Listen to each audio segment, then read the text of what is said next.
Hæ, ég DJ No Ice og ég komin hingað til þess að grafa upp fortíðina, finna ræturnar, the roots. Og ég þekki mann sem er svona tölvumaður og hann fletti mér upp á Íslendingabók og hann komst að því að ég er ættaður hérna frá þessum countrybæ. Pælið í því. Hæ.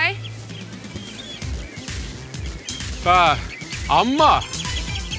Ég damma en ég er ekki damman, sko. Ég er litla systir hans.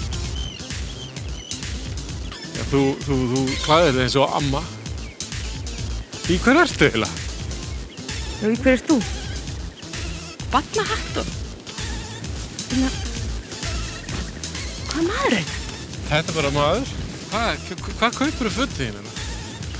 Bónus? Nei, þínum stöð. Hvað kaupir þú fötin þín? Ég kaupi þið bara í tískóflóðum. Áttu þið hérna kampaði, ég hættir að drekka freyðingar.